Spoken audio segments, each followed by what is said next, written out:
જોઈએ સમાચારો વિગતવાર। અમદાવાદ ખાતેથી ઓબીસી નેતા અલ્પેશ ઠાકોરની વિજય સંકલ્પ યાત્રાની સોમનાથ ખાતે ભવ્ય શોભાયાત્રા નીકળી હતી। આશરે 500 કારના ખાપલા સાથે 2000 થી વધુ અલ્પેશ ઠાકોરના સમર્થકો અને ઓબીસી કાર્યકરોએ સોમનાથ મહાદેવના દર્શન કરી વર્તમાન સરકાર અને રાજ્યની રાજનીતિને હચમાવી દીધી છે।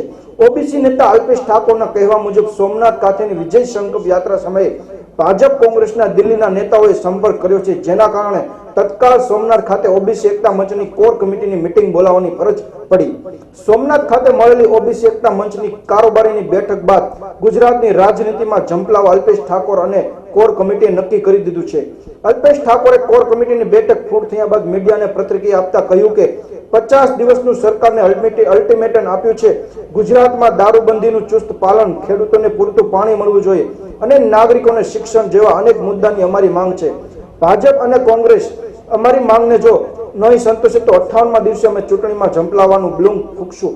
અલ્પેશ ઠાકોરે કહ્યું છે કે આગામી સમયમાં 77 વિધાનસભામાં સત્તા સંકલ્પ સંમેલનો કરશું અને 3 મહાસંમેલન કરશું। 28 મે રાજકોટમાં મહાસંમેલન, ત્યારબાદ 5 મે ઉત્તર ગુજરાતના પાટણમાં, 14મી તારીખે મધ્ય ગુજરાતના પંચમહાલમાં સંમેલન કરશું, જેમાં લાખોની સંખ્યામાં લોકો ઉપસ્થિત રહેશે। અમારું સ્લોગન છે ચલો ગાંવ ચલે।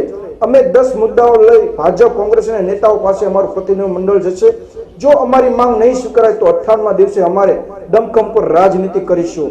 અલ્પેશ ઠાકોરે સોમનાથ ખાતે સક્રિય રાજનીતિના સંકેતો આપ્યા છે, તો બીજી તરફ વર્તમાન સરકારમાં પણ હલચલ મચી જવા પામી છે। વર્તમાન સરકાર સામે પાટીદાર જુવાળ બાદ હવે ઓબીસી મંચ દ્વારા સક્રિય રાજનીતિના ફૂંકાયેલા બ્યુગલને લઈ ભાજપ ભીસમાં મુકાયું છે। હવે જોવાનું રહ્યું કે અલ્પેશ ઠાકોર રાજનીતિમાં ઝંપલાવે છે કે કેમ, અને ઝંપલાવે તો કયા પક્ષને ઝંપલાવે, ભાજપ કે કોંગ્રેસને, કયા પક્ષની વોટ બેંકને ફટકો પડશે તે ચર્ચાઓ પર જોર પકડાયું છે।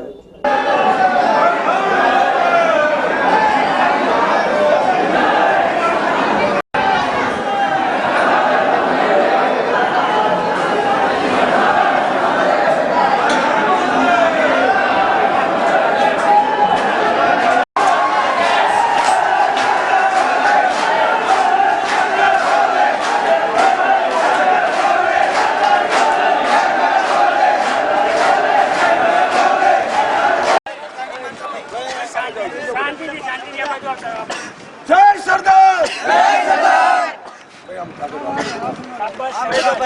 सरदार, जय सरदार, जय सरदार, जय सरदार।